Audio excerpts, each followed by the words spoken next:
And hello, everybody, and welcome to the Movie Pit Podcast. I am your host, Christian, and this is the first podcast of the year.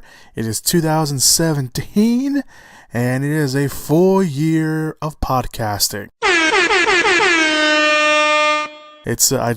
I'm pretty sure everyone hated me now for using that sound effect. But thank you guys for tuning in. This is, of course, like I mentioned, the first podcast for the Movie Pit for the new year. If you are a first-time listener, this is basically a roundup of all the big movie news items that came out during the week.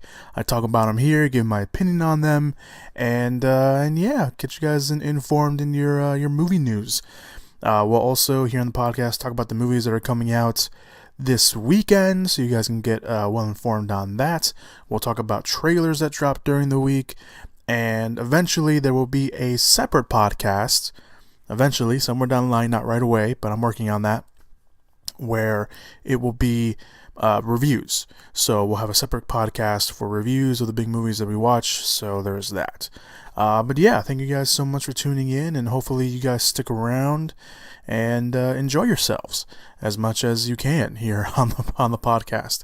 I will try to have more people on the podcast. Last year, I had I think maybe twice I had people on the podcast, but this year I do intend on having more people involved than usual, so be on the lookout for that, and you guys will obviously know when I bring someone on, because the audio will be much different.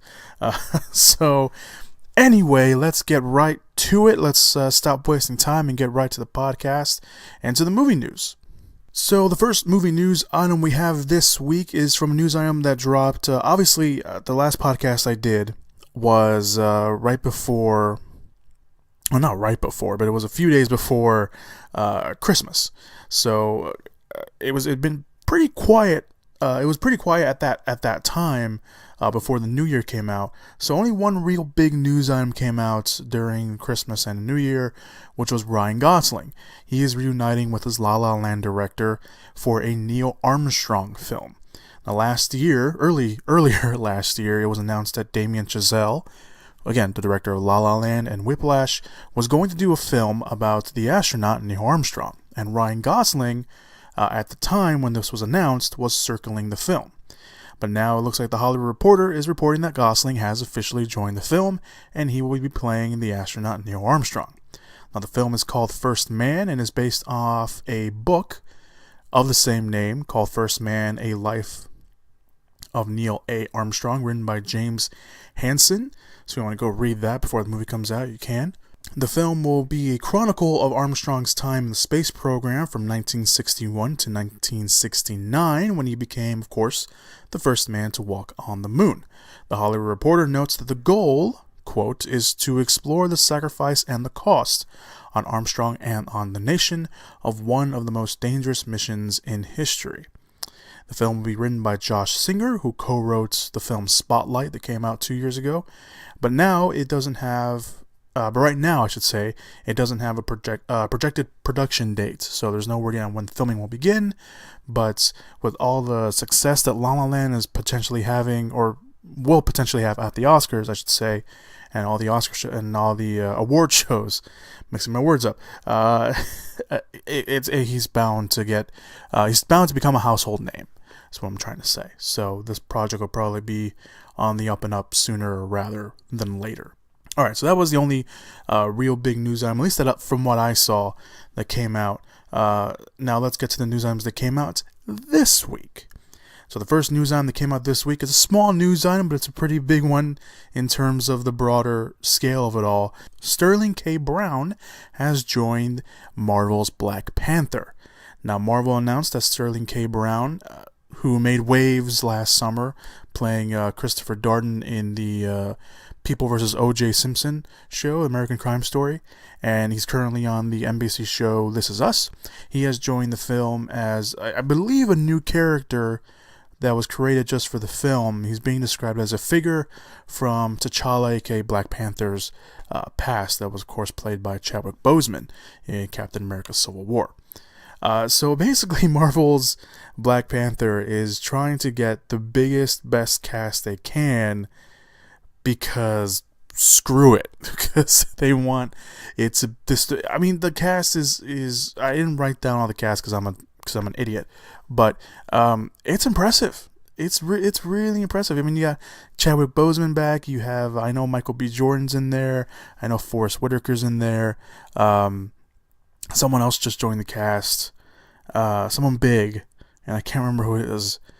Oh, it's going to kill me. It really is going to kill me. I could easily stop recording and look it up, and I'm not going to because I'm a dum-dum, and I want you guys to see that I am a flawed individual.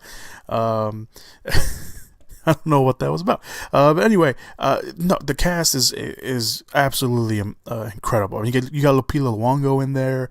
Diana Guerrero's in there. Michonne from The Walking Dead, she's in the cast. You just have these amazing, awesome people in this film, and it's gonna be good. I think it's gonna be good. All right, so let's move on to a director. Some directing news. The Slenderman movie has got a director. Now, the internet figure has been going on for a while. Now, obviously, Slenderman, if you don't know what Slenderman is, he's basically pretty much an internet creation. He wasn't based off anything. He was a creation of the site Creepypasta, which is basically like just a bunch of like horror stories and stories meant to disturb people that read them. And Slenderman he's described as a very tall, thin, kind of just very creepy figure with like really long arms and has like literally no face whatsoever. He's always wearing a suit, and he's responsible for like disappearance of like kids and teenagers and all that and all this stuff. He's basically just this really creepy character because he has no face. And there's this like whole mythology with like Slenderman and everything, like when he first started, but he's nothing. I mean, he was a creation made on a website off a picture, and he just blew up all over the internet. So it was I think it was maybe not last year, 2 years ago at this point, maybe even 3, that a Slenderman movie was going to be in the works. It was announced it was going to be in the works, and it pretty much nothing had gone through, and until now. Now the film has a director in Sylvain White, I think that's how you say his name. He directed Stomp the Yard. He also directed a very underappreciated comic book movie, The Losers. And if you go back and look at The Losers and you look at the cast, it's like, what the hell? Why didn't we appreciate this more? It's got Jeffrey Dean Morgan. It's got Idris Elba. It's got Chris Evans. It's got Zoe Saldana. Who else does it have? It has someone else that people would probably recognize. I just can't remember who it is. But The Losers, if you haven't seen The Losers, it is a very underappreciated comic book movie. It really is. It's a really good action movie at that too. So, recommendation for the week: go watch The Losers. But he has signed on to direct the film, and their intention for the film is to start shooting this spring. So I assume they probably already have a script together. They're just waiting to get a director, which seems kind of odd. But I don't run a studio, so I don't know. The character of Slenderman, by the way, he's also inspired a bunch of other characters. The Bye Bye Man, which we'll talk about next week. If you haven't seen the trailers, I'm assuming you've probably seen the trailers because I've been seeing the TV spots and commercials for it for the last week. He kind of gives off a little Slenderman kind of feel. Bagul from the Sinister movies is a little kind of like Slenderman as well. So I mean, it's gonna be nice to finally see him get his own movie. So it should be interesting to see especially how they play it out. However, there is some negative, buzz around Slenderman. There's going to be an HBO documentary that I believe comes out in a few weeks called Beware the Slenderman, and January 23rd, that's when it's coming out. But the documentary itself, it follows, I believe it's still an ongoing case of 2 young girls who stabbed one of their friends to death in the woods. And in their words, it was a tribute to Slenderman. And the documentary will end on the 23rd. So if you're interested in watching that, mark it down and be on the lookout for that. That it's not like the film's coming out soon. They're start shooting in the spring. I think there's a release date for next year. I don't know if they'll make that, but we'll see about that. But the Slenderman, I mean, he does have some negative connotations going on with the documentary. And now with the documentary, the name's going to be out there, so people will know who this character is. So we'll see what happens with the Slenderman. I mean, I'm somewhat excited. I mean, now with White involved as a director, I think I am excited to see kind of where they take this. But we'll find out once the film comes out. Once we see some trailers and stuff. So moving on to the next news item, some casting updates. The Predator adds Trevante Rhodes and Keegan-Michael Key. Now, Shane Black's The Predator sequel, called The Predator, which will not be a reboot, it will be a sequel to the original Predator film with Arnold Schwarzenegger, Get to the chopper! has added 2 new cast members in Trevante Rhodes and Keegan-Michael Key.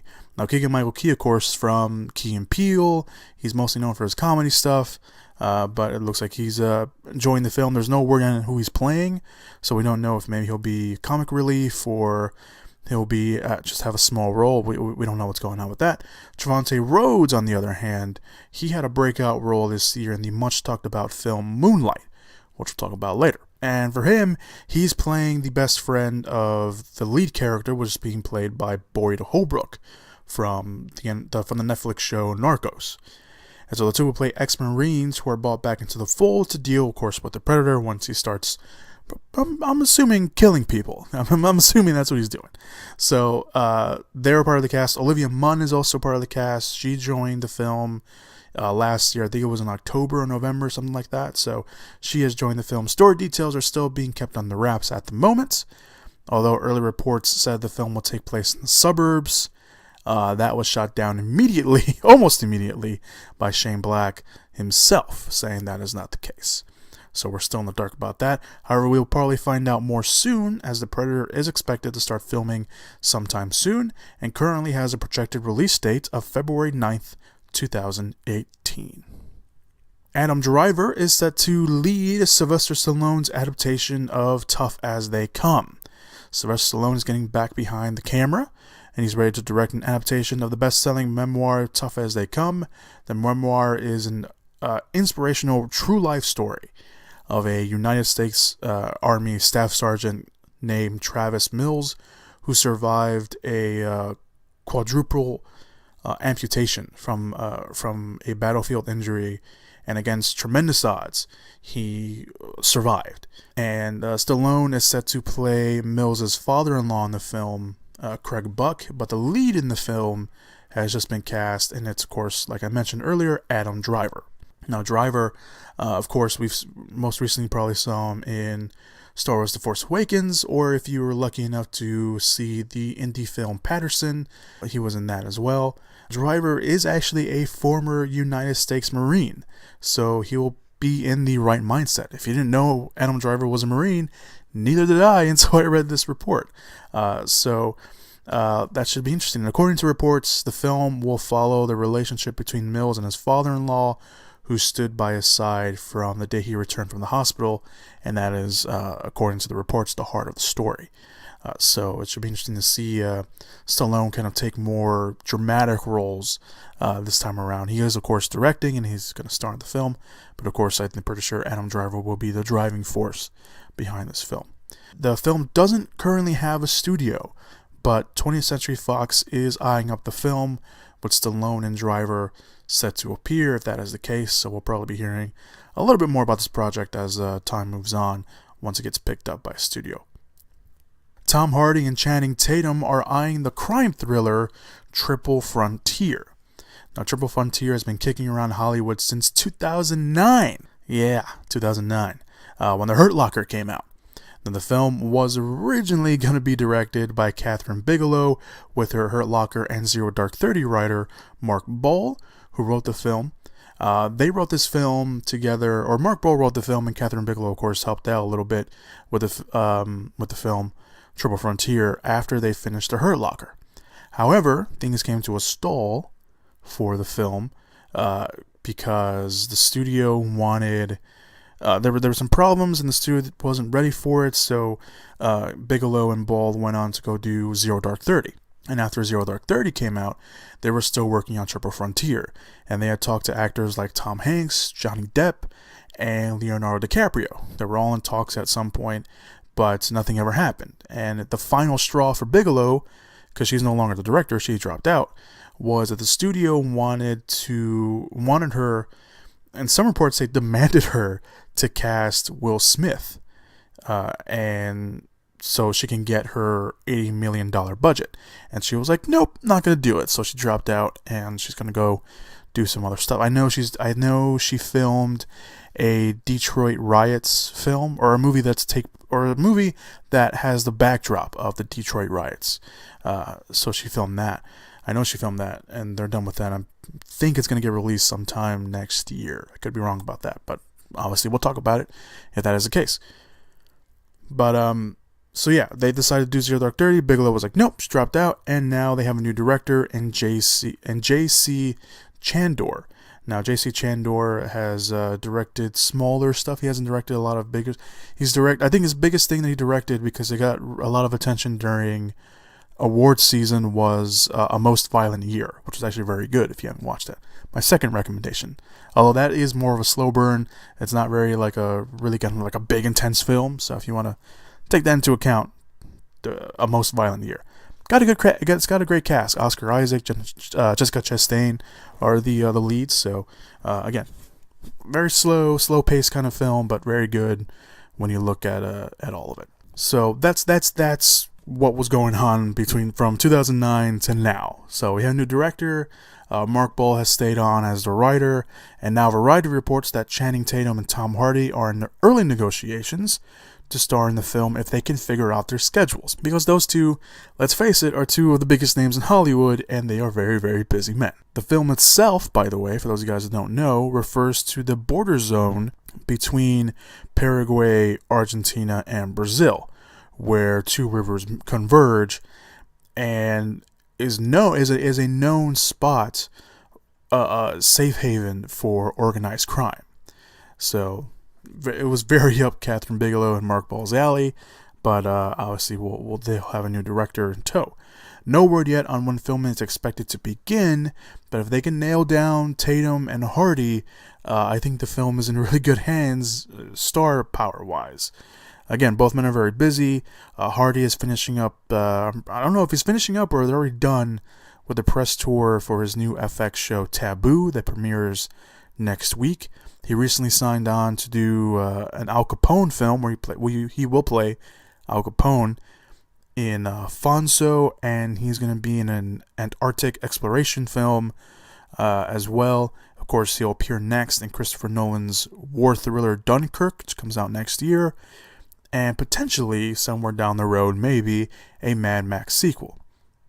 And as for Tatum, he's currently developing an R-rated musical comedy with Joseph Gordon-Levitt.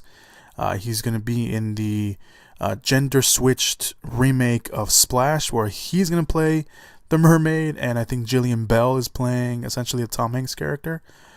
He'll also appear in Kingsman: The Golden Circle and the Steven Soderbergh heist racing film Logan Lucky, and of course, maybe somewhere down the line, a sequel to Jump Street. Let's move on to the next news item. Woody Harrelson is being eyed up for the Young Han Solo film. The Young Han Solo film is back in the news because Woody Harrelson is being eyed up for a big role. According to Variety, Harrelson is the top choice for the mentor role of our young Han Solo that will be played by Eldon Ehrenreich from Hail Caesar. Would that it were so simple. Would that it were so simple. Would that it were so simple. My dear boy, why do you say that? Why do you say twere? Well, you should say it like I said it. It was also reported from the Hollywood Reporter after this news item came out that Christian Bale was once in consideration for the role, but now it looks like Harrelson is the new top choice. So this is pretty cool. I mean, Woody Harrelson, of course, no stranger to mentor roles. Obviously, he played Haymitch in the Hunger Games films, but it was interesting that they wanted to go with Christian Bale first. I think that would have been pretty cool. I'm not gonna lie, that would have been pretty cool. I like Woody Harrelson too, but I think Christian Bale, that would have been very interesting to see where they went with that. But either way, we don't know too much about the film. We do know that the film will, of course, show the adventures of a young Han Solo before the events of A New Hope.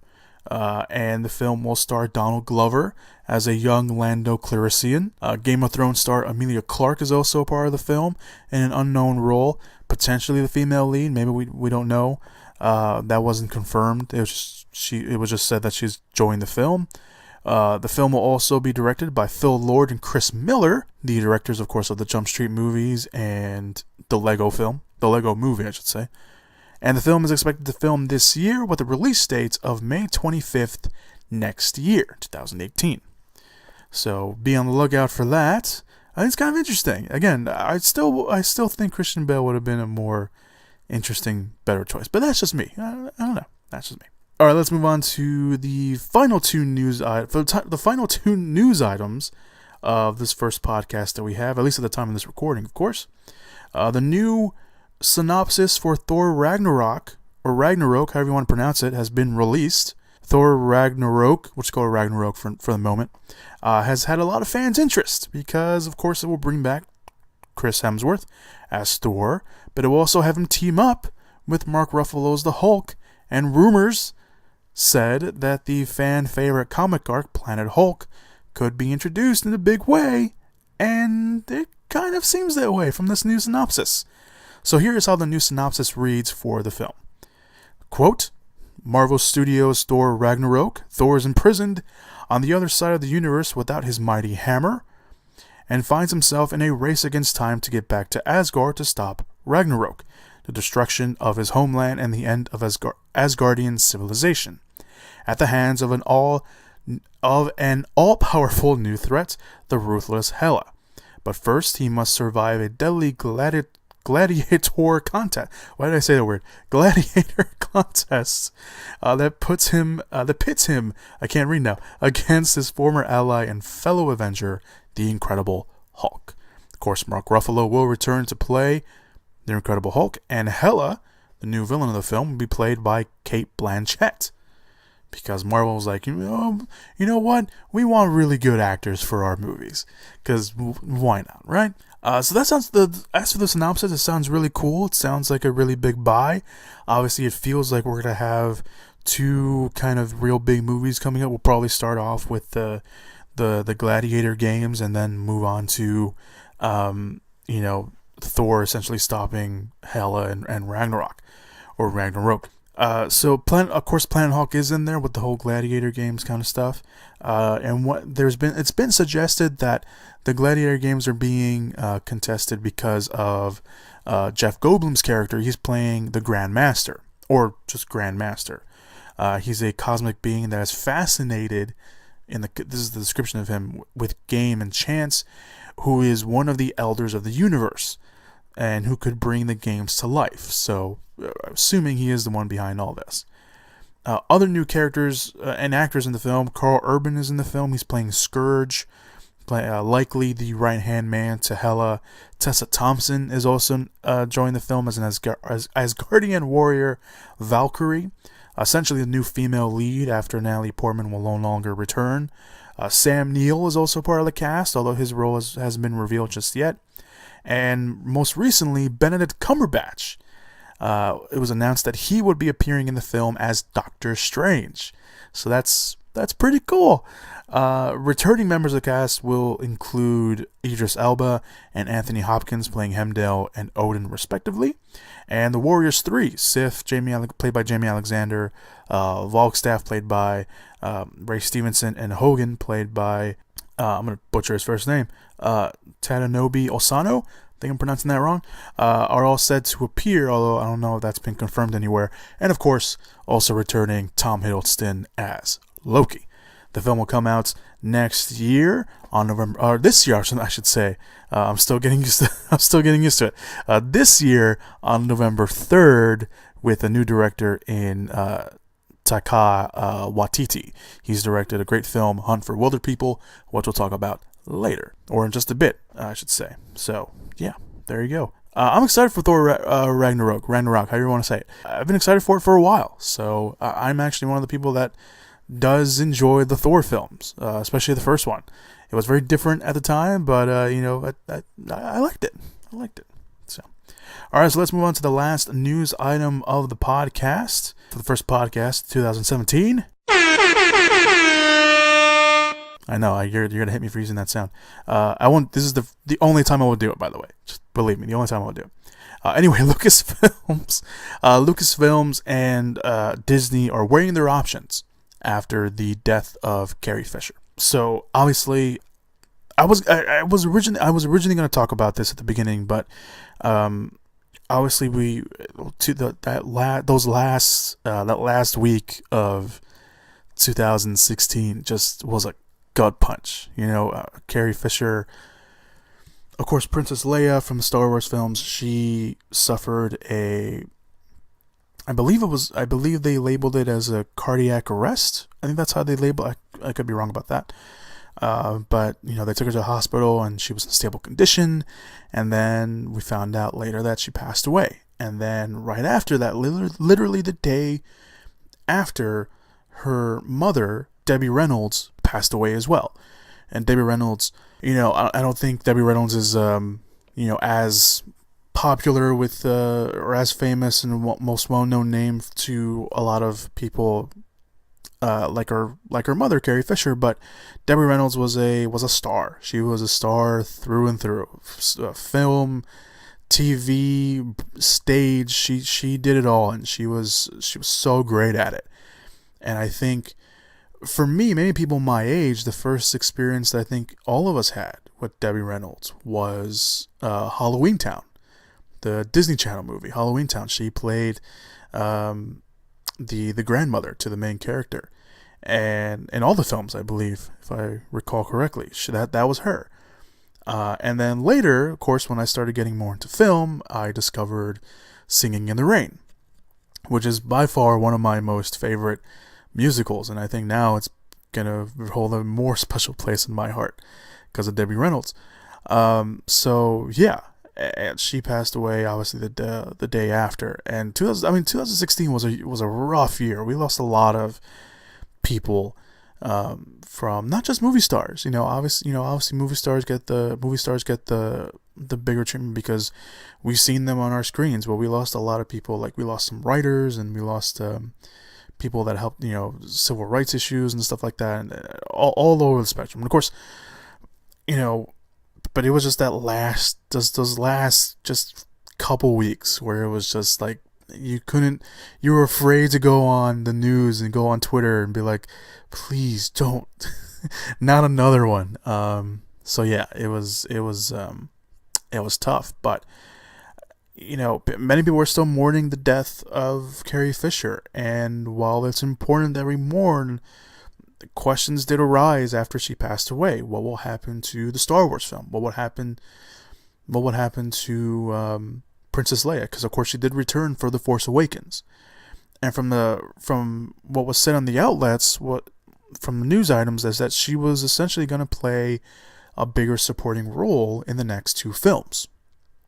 And when filming for episode 8 had already been completed before her passing. She had filmed all of her scenes at that point, so she was done. However, this new report from the Hollywood Reporter notes that Leia was gonna have two huge key sequences that Carrie Fisher hadn't shot yet. One of them was a reunion with Luke Skywalker, of course played by Mark Hamill, and the other was going to be a confrontation with Kylo Ren, of course played by Adam Driver. Now the Hollywood Reporter couldn't note where those scenes would fit, but clearly that suggested that she was going to have, again, bigger roles in the next two films. And right now, Lucasfilm and Disney are weighing their options. They're having meetings of how they're going to, of course, go forward and change the story. Of course, one option is reshoots, and which of course isn't unheard of with the Star Wars films. Rogue One had reshoots. And reshoots it's for some reason, we mentioned this a lot last year in our podcast, that reshoots had become the dirty word in Hollywood, because it's like, oh, it's reshoots. Why should we care about the movie if it's a reshoot? Oh, the movie's gonna suck now. Reshoots help a lot of films out. obviously we saw how good Rogue One ended up being, and that movie suffered reshoots. So reshoots could be one. They can make her role smaller, or they can trim some stuff down and stuff like that. The other, which I and I'm sure many hope they don't do, is CGI. And we've seen CGI in Rogue One when they brought back that certain character using CGI. I'm not going to ruin it at the moment anyway, of who they brought back. But the technology isn't there just yet. And even though the CGI was probably the best I've seen it done in Rogue One for what they were trying to do, it's still not perfect. And I think I think for fans, maybe even though we'd probably want to see a proper send-off, it still wouldn't feel right. And I think for Rogue One, bringing all that back and using the CGI for these characters and all that, it made sense for Rogue One because we knew it was a prequel to A New Hope. But bringing in CG, and again, and this isn't the first time, that we've had to deal with this. Obviously, when Paul Walker sadly passed away, they were still filming. He still had stuff to film, some small stuff yet to film for Furious 7. And they worked it around where they brought in his brothers and they used body doubles and they put, Paul Walker's face on his brother's face. Some of his brothers looked eerily similar to him, so they didn't have to do too much. But that's, I don't know, man. I don't know if that's different or anything. And Furious 7 didn't suffer from that because he had filmed really the majority important scenes that he had done, that he had to do. So I'm sure we'll hear soon from Lucasfilm and Disney on what they decided to do. In the meantime, of course, let's just continue to mourn Carrie Fisher and her mother Debbie Reynolds and see what the future for Star Wars holds for us. And we'll probably find out more once we figure out what they've done and what they're going to do, because Star Wars Episode 8 does come out later this year in December. Alright, so let's move on to the next segment, which is trailer talk. Not a lot of trailers dropped this week. I mean, there's some trailers that dropped. There's a lot of the movies were like straight to VOD kind of films. So I usually don't try to focus too much on those because they're straight to VOD, and not a lot of people tend to watch them, at least not when they come out right away. But if you guys want me to focus more on VOD stuff as well, let me know. I will definitely do that, because there's some great movies that go, some great looking movies that go straight to VOD as well. But we're going to talk about one trailer that came out, and it's for the Rings, or just Rings. It's the third film in the Ring series. It's not a reboot. It is actually a sequel. Or it's maybe one of those sequel reboots, whatever. But yeah, that came out, and it's pretty creepy. I mean, it uses really creepy ass lullaby throughout the trailer. It's a short trailer. It's like a minute 20 or a minute 15, something like that. But it's a creepy ass trailer, and I don't know. I'm still not sold on it completely yet. Of course, she's got to. Now it's not a videotape. It's a video online, because she's got to step up her game. She's now dealing with millennials who are stupid enough to watch stuff when they know they shouldn't. But yeah, that's the trailer that you guys can watch. The whole trailer will be linked down below if you want to go watch the whole thing. But yeah, the Rings. I almost said The Rings again. It's just Rings. It comes out next month in February, so we'll talk about that, of course, more when the film comes out.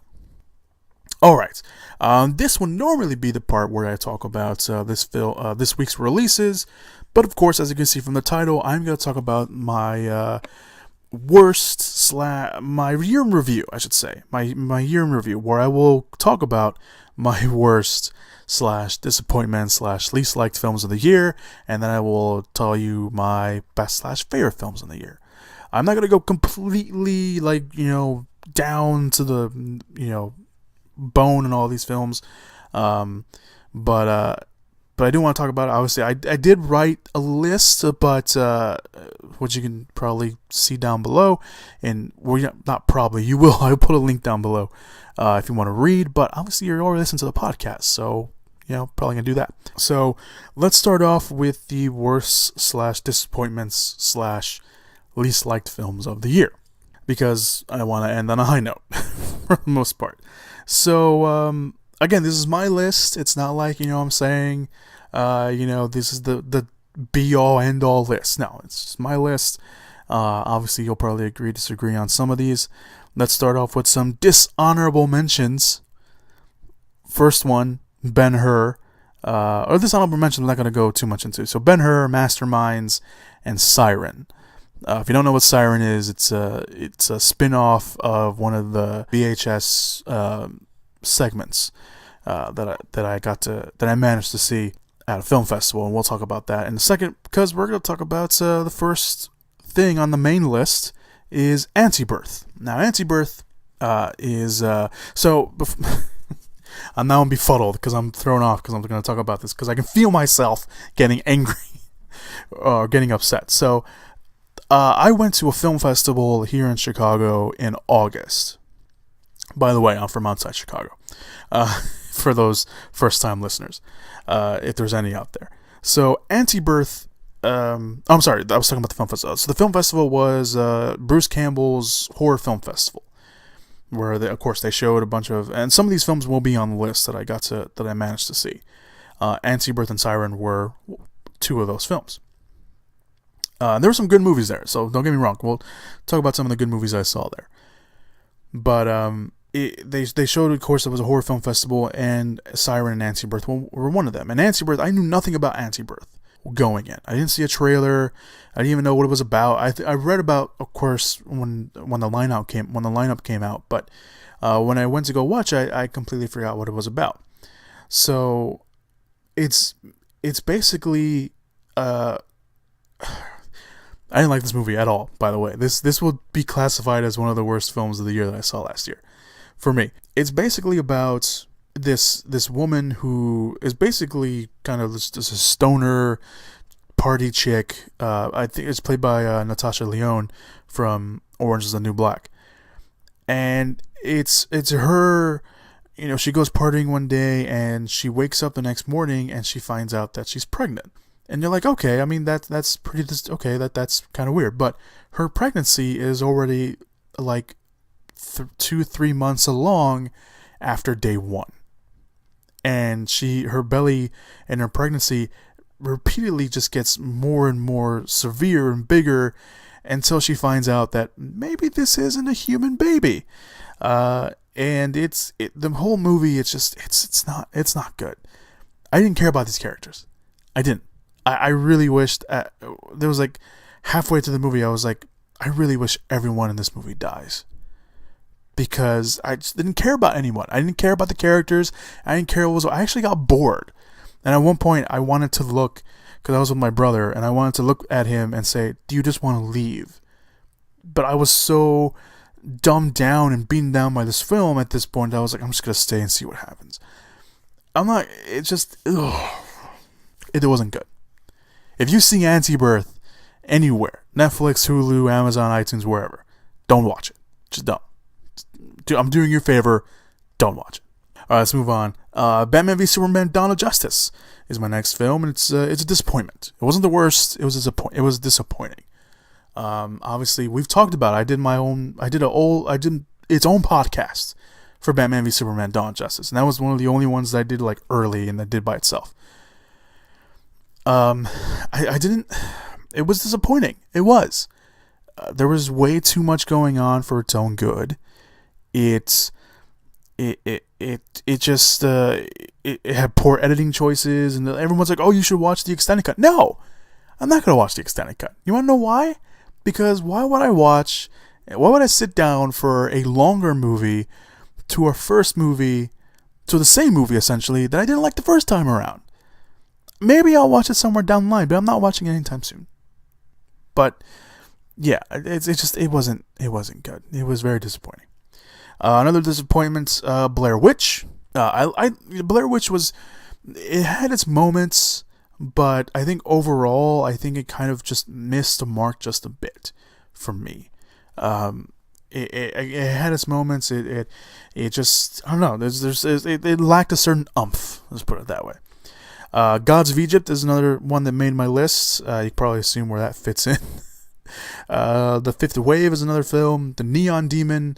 Neon Demon's on the list only because I don't know where to put it. I didn't like it. I didn't hate it. Neon Demon probably deserves to be on its own list. Where it's like, what the hell did I just watch? That's the list that Neon Demon deserves. What did I just watch? Put it that way. So the Neon Demon, 999, that was disappointing. I had a really great cast. The story could have been really good, but it just kind of felt like it wasn't really going anywhere. So there was that one. Suicide Squad is another disappointment on my list. I know. I'm not bashing the DC Extended Universe. I've talked about DC Extended Universe on my podcast before. And I've talked about how angry, I think I got angry. I think this is one of the only times I got angry. One of the many times I've gotten angry on the podcast. Where I talked about how the DC Extended Universe, now Warner Brothers and DC Entertainment, are ruining their own cinematic universe by making very dumb decisions. Suicide Squad, behind the scenes of Suicide Squad was probably one of those things. David Ayer can tell me until he's blue in the face that this was his film. I won't believe it because I could have a tendency of thinking that Warner Bros. Is like, no, we're going to do this instead. And then they released another extended cut of those films. DC should stop doing that. They should stop that's something that I didn't talk about when I went on my rant. I think it was two podcasts ago. It wasn't the last podcast. I think it was the one before. I don't remember. But that was one of them. Just stop releasing extended cuts on DVD. Just release the movie as is. We will sit through a 2.5 hour movie if it's good and not complain about it. Just give it to us. But Suicide Squad, I had a lot more fun with Suicide Squad than I did with Batman v Superman. I did. It's not a worse movie. It wasn't a good movie. I'm talking about Suicide Squad here. But for me, personally, it was a little disappointing. But it wasn't the worst movie of 2016 because Anti-Birth is that movie. But very close to Anti-Birth is Independence Day Resurgence. That movie... Now look, I had fun watching Independence Day Resurgence when I was watching it because I was sitting down, had my soda in one hand, had some popcorn when I was watching the movie. I was having fun. It was a dumb popcorn film. Afterwards, and as I was writing my review when the movie came out, and as I talk about it now, it made me angry again. It made me angry to realize how many dumb decisions Independence Day Resurgence did. First of all, I'm not gonna try to ruin these movies for you guys because maybe some people didn't get to watch them. Independence Day Resurgence was not. It was fun while you were watching it, but when you look back on it, there was a lot of stupid ass decisions that were made in this movie. One of them was this is something that really bothered me, and I don't know if it actually. I don't know if I wanted it to be that or if it really was that, and I was like, did they really do that? And there's a point in the movie where Bill Paxton's character, you see in the trailers is all, he has his beard and everything. I think there is a point in the movie, I don't think, there was a point in the movie where he shaves off his beard and you see his face. And I swear on all that is holy that I think they CGI'd his face to make him look younger. I don't know why they would do that. I don't know if maybe they used a body double and they just put his face on top of someone else. I honestly, it hit me. As soon as I saw his face without his beard, it hit me and it was distracting. It was distracting. I couldn't pay attention. I was like, did they really just see his... my mind, every time because he has like a few scenes afterwards, when you see that, and I'm just like, that can't be him. No, did they really CGI his face? Like, it was distracting, and it took me out of the film. So yeah, don't put CGI over someone like that. It was really weird.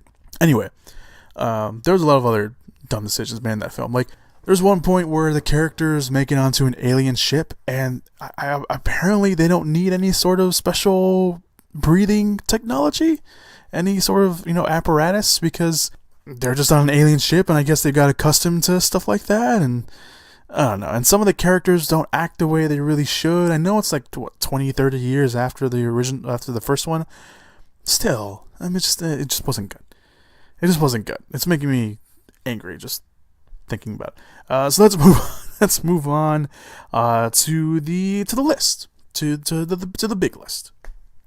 So some films that just missed the list for my favorite / best films of the year.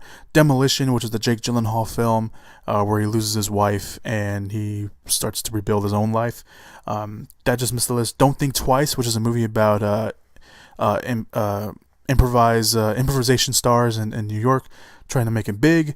Lights Out, which is the horror film that was based off the short, which actually could have easily gone on one of my surprises of the year, but I actually thought it would be good because the short was really good, and they brought back the director of the short to direct the feature-length film.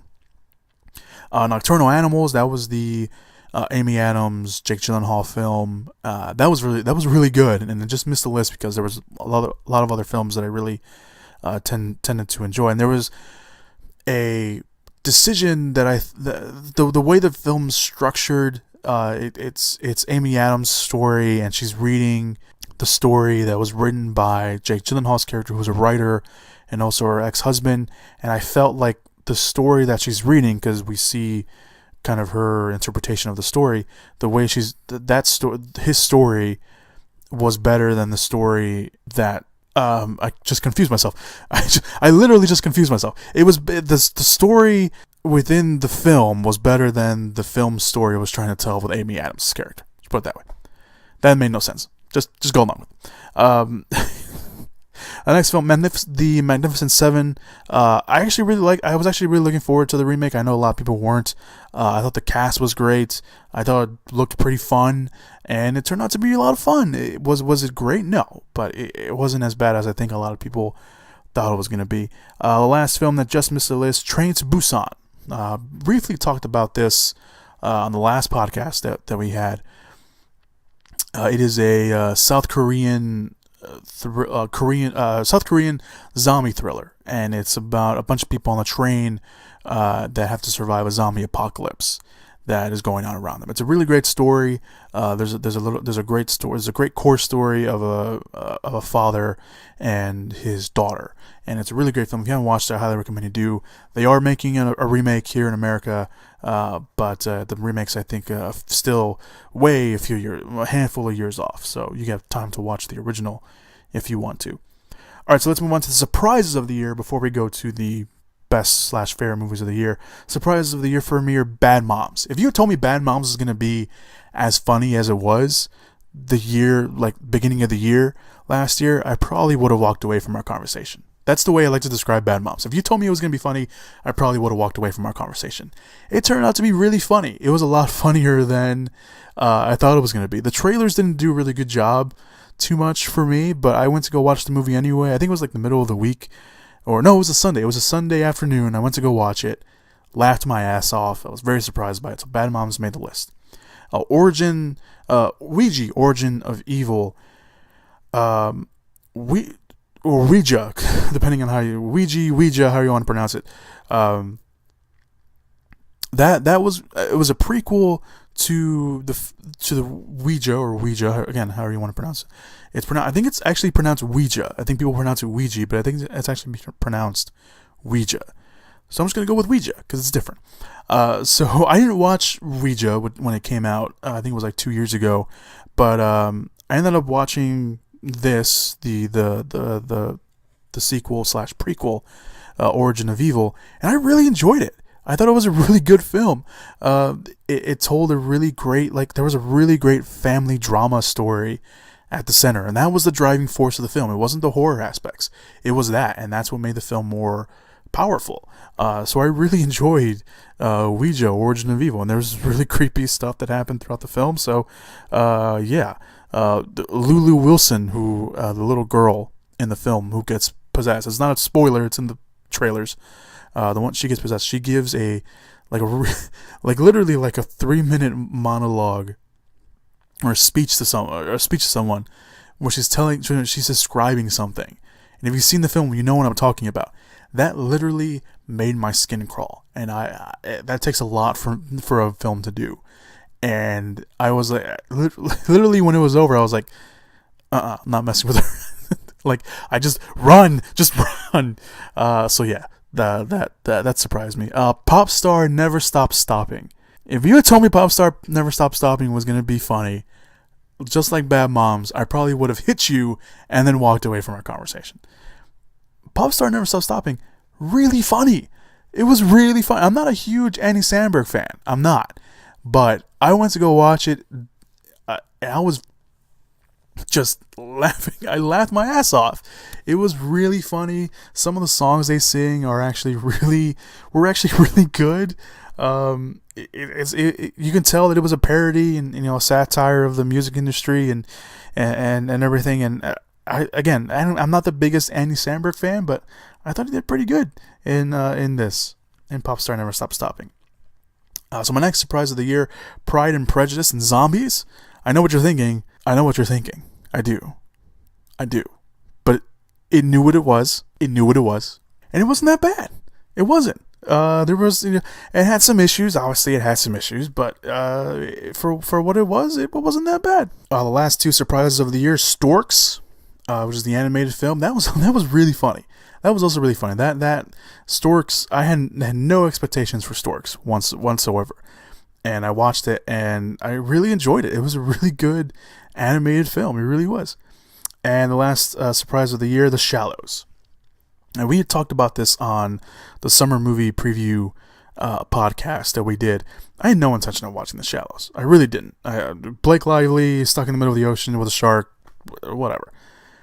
No, Shallows is really good. It was a really good, worthwhile thriller that I think you should give a chance. And I know it's like, oh, it's Blake Lively. No, she's actually really good in this. So, really great film, really great, intense. There is a few kind of horror-esque elements in the film. I thought it was really good. I really did. I really enjoyed it. All right, let's move on to the honorable mentions for the best/favorite films of the year. My best/favorite films of the year. Honorable mentions. I'm just gonna speed through this because I don't want to go through all of them. 10 Cloverfield Lane, Christine, which is based off a true story of Christine Chubbuck. She was a newswoman from Florida, I believe in the 80s, 70s. I actually don't remember when it happened. I think it was like 70s or 80s. But really great film. Rebecca Hall gave an awesome performance in that. It was really great film. It was very riveting. If you get a chance to watch it, Christine. Deepwater Horizon, Doctor Strange, Don't Breathe. I actually managed to see Don't Breathe early because of the Bruce Campbell Horror Film Festival. That was one of the opening films there, so I got to watch that early. Eddie the Eagle I thought was really good. Finding Dory. Found Footage 3D. Found Footage 3D is another film I got to see at the Bruce Campbell Horror Film Festival. It is probably one of the best found footage movies I've seen. This is something that I've seen, like, people. This is a line that I heard from a lot of people after we watched the film. It is the film scream of found footage movies, and that's probably the best way you can put it without ruining the film for anyone. It is the scream of found footage movies. If you get a chance to watch Found Footage 3D somehow, I recommend you watch it. It's really, really good. Ghostbusters. I know a lot of people are like, whoa, you Ghostbusters, really? Yes, I enjoyed Ghostbusters. I really did. I mentioned this when the film came out. I enjoyed Ghostbusters. Don't be that person that jumps on the bandwagon. Don't be that person. I enjoyed Ghostbusters. Was it a perfect film? No, it wasn't. It had its issues. But I enjoyed it. I thought it was funny. Green Room is another one. Hacksaw Ridge, Headshot. This was a film that I got to see at the Chicago International Film Festival. This is an action film. Really good.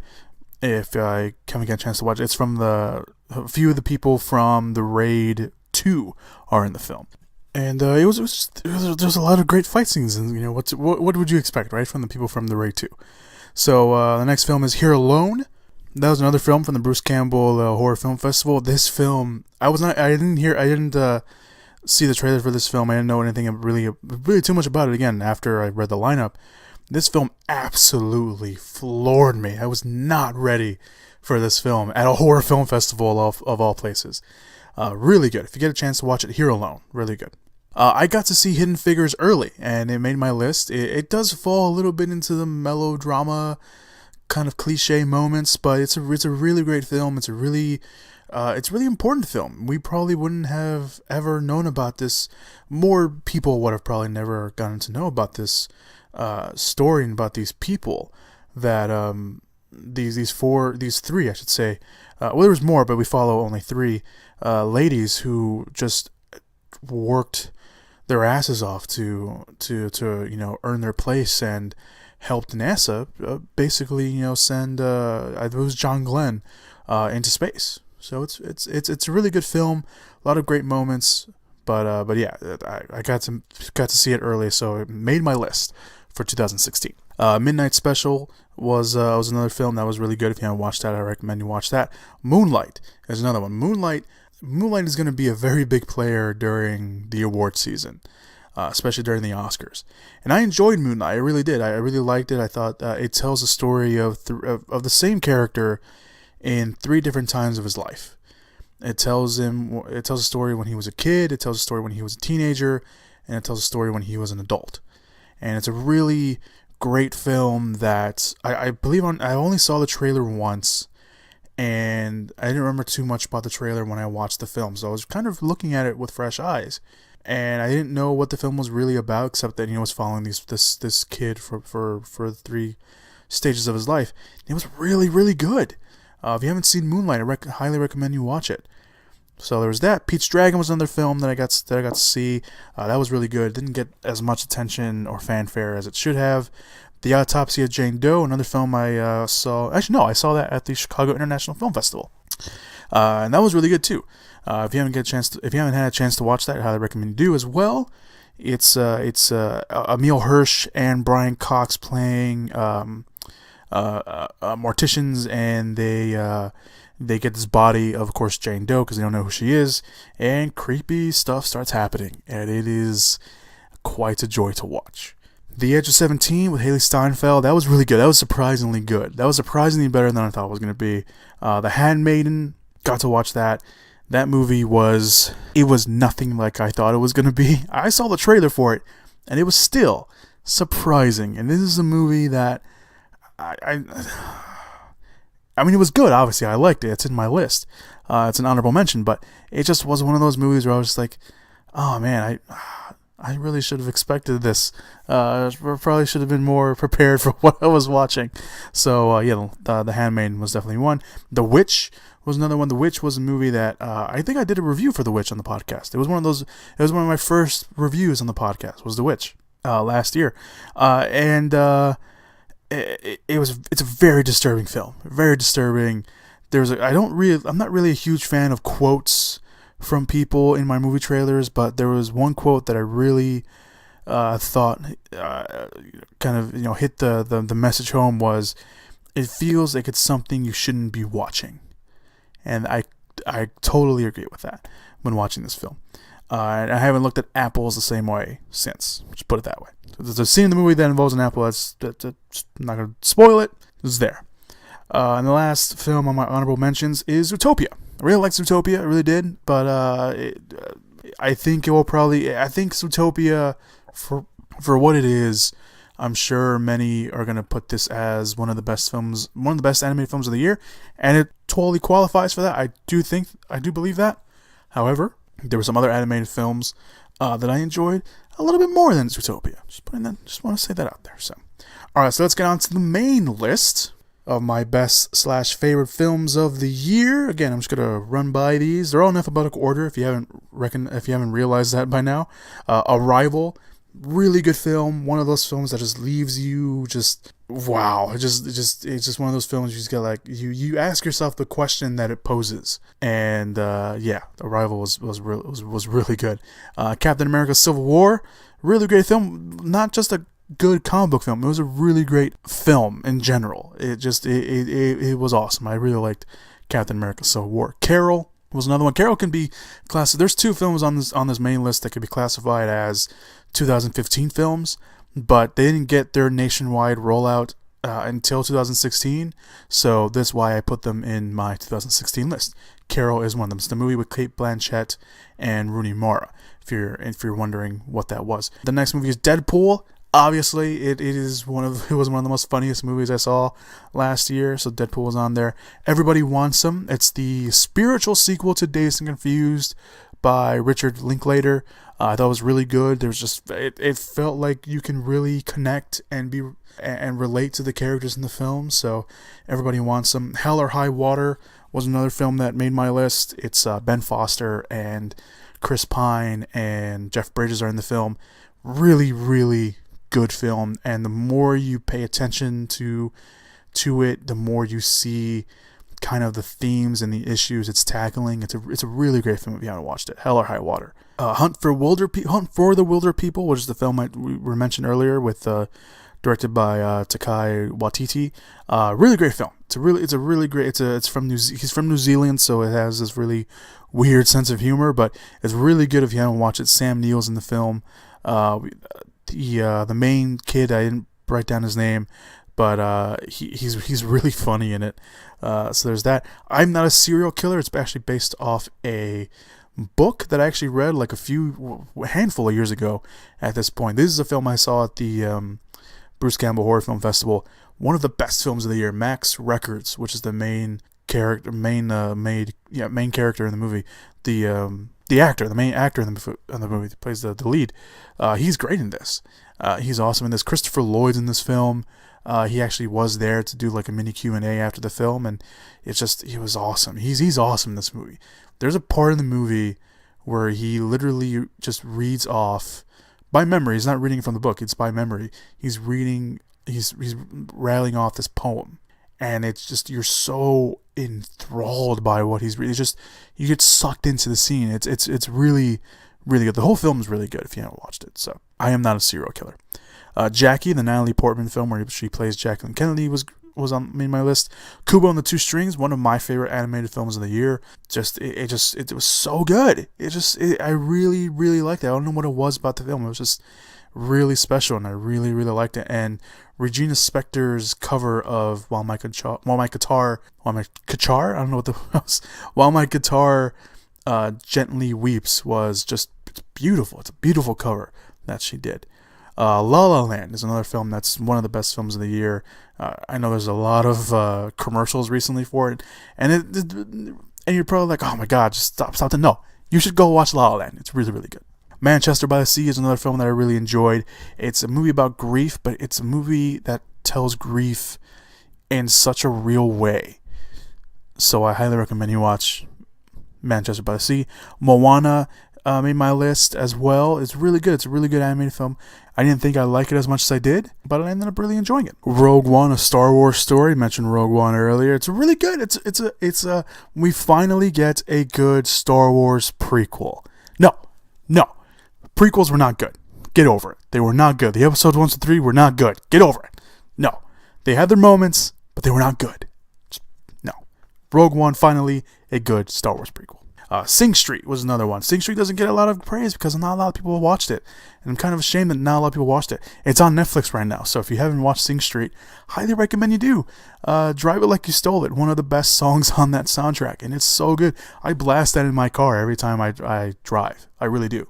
It is one of the, it's seriously, if Sing Street had come out on a wide release and everyone went to go watch it, Drive It Like You Stole It would be blasting throughout the highways everywhere. It's a really good film if you haven't watched it. Star Trek Beyond made my list. I really enjoyed it. I really did. I did. I know a lot of people were like, oh, Star Trek, because it's Star Trek Into Darkness, but Star Trek Beyond really bounced the Star Trek movies back.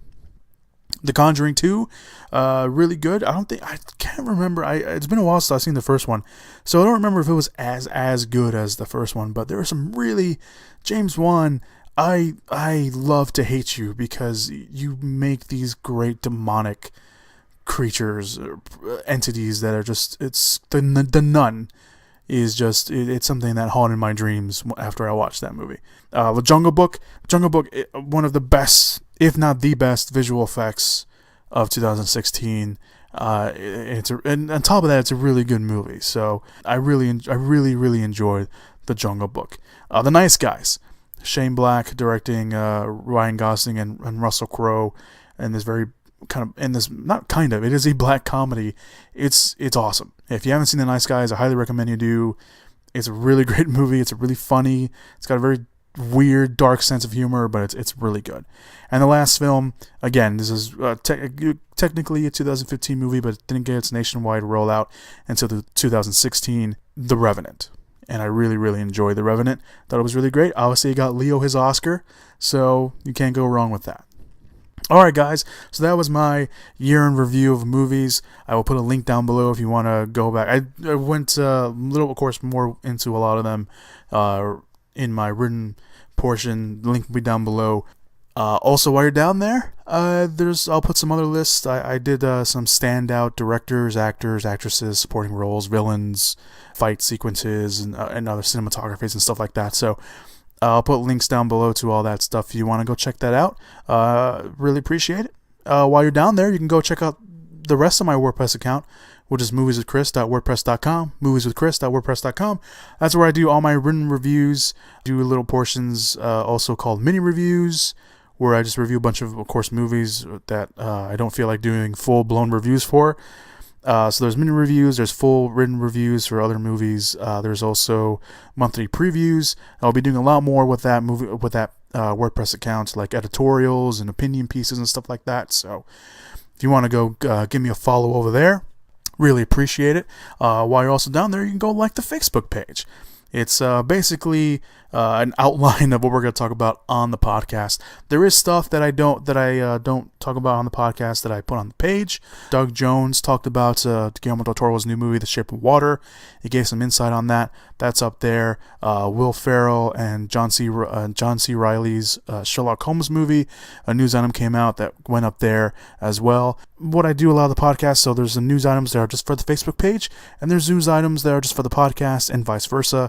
So if you like the Facebook page, you get a pretty good preview and understanding what we're going to talk about on the podcast. Obviously, I go into a lot more in depth and give my more personal opinion on the podcast than I do on the Facebook page, but it gives you a pretty good opinion. And if you want to give your opinions, I'll introduce them into the podcast. I'll put them into the podcast as well.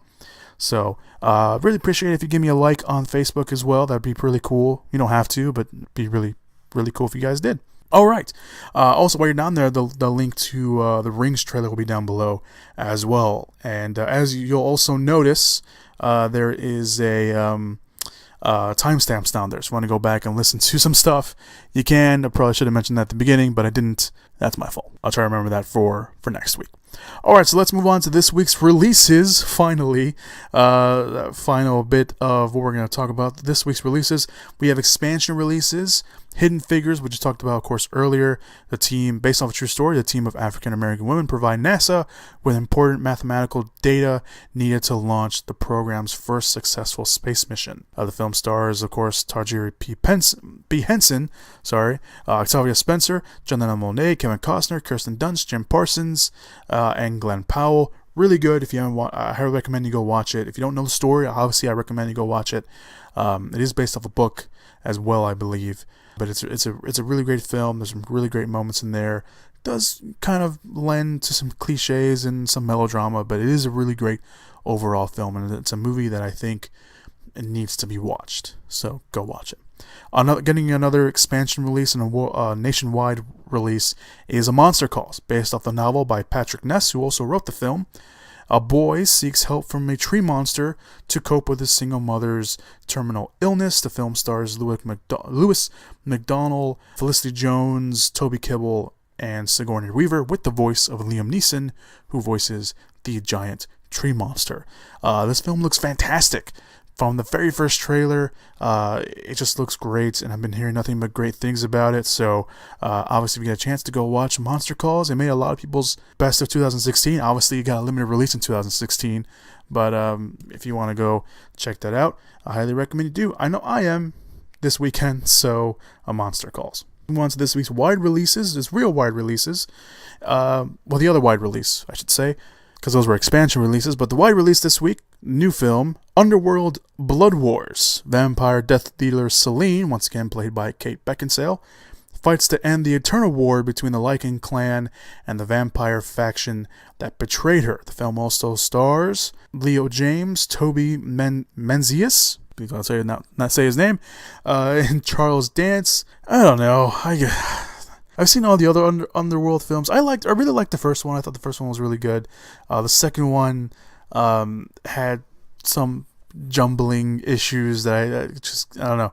And the third one, which is the prequel, was okay. Again, it's like we know where the story's gonna end up a little bit. So all prequels have that issue where you kind of know where the story's gonna end up, but it's the adventure and the journey that is important. And part 3 was kind of The last one wasn't really that good.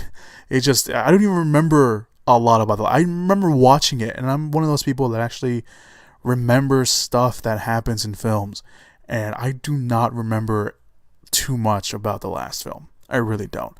But Underworld Blood Wars, I guess I'll go watch it. I guess. Alright, so those are your weeks. Those are your weeks. Those are your movies coming out this week. Again, wide release Blood Wars, Underworld Blood Wars, and your expansion releases this week are Hidden Figures and Monster Calls. Let's get to this week's box office predictions. A little game I like to play. If you want to be involved, you can. You get a shout out if you play the game and you actually call the box office. So last week's actual box office was Rogue One at number 1, still hauling in that money. Sing came in at number 2, Passengers came in at number 3, Moana came in at number 4, and Why Him came in at number 5. My picks this week, I think Rogue One's still going to be the top film. I think Rogue One's going to be the top film until next week. I think next week is when it finally will drop off. But I think this week it's going to hold on to the top position. So Rogue One will be my number 1 pick this week. Number 2 will be Hidden Figures. I think the word of mouth will get out for that, and it's an important story, so I think people will go watch that. At number 3, Underworld Blood Wars will be number 3. I think the last Underworld film, I don't think it came in at number 1 when it came out last year. I think it was last year or 2 years ago. But yeah, so I think it's going to come in at number 3 anyway. I think Sing will come in at number 4. It's still really the only kids movie out there, so I think parents are still taking their kids to go watch Sing, or probably Rogue One. And then Passengers will come in at number 5. I'm okay in this game, for all you new listeners. I tend to be okay in this game. Sometimes I get it dead on. Sometimes I'm off by like 1 or 2. But yeah, this one's pretty interesting. It's the first week. It's the first real week in 2017, so it should be interesting to see kind of how that plays out. But yeah, I think Rogue One will be number 1, Hidden Figures will be number 2, Underworld Blood Wars will be number 3, Sing will be number 4, and Passengers will be number 5. Thank you so much for listening to the podcast, the first podcast for the Movie Pit of 2017. I swear that will be the last. This will be the only time you will hear that sound effect. Or maybe not the only time you hear that sound effect, but it'll be a while before I play that sound effect. How about that? So thank you guys so much for listening to the podcast this week. Again, links and everything in between will be down below in the description/show notes area. Thank you for sticking around for this podcast. It's a little longer than usual because I went through the year in review of movies. Usually it comes in, just under an hour, maybe just a little bit over an hour, but not this long. So it's a podcast. Podcasts are usually long, so it doesn't matter. But thank you guys so much for listening to the podcast this week and sticking with me. If you stuck all the way to the end, thank you so much. I really appreciate it. And this year, it's the first full year for the Movie Pit podcast.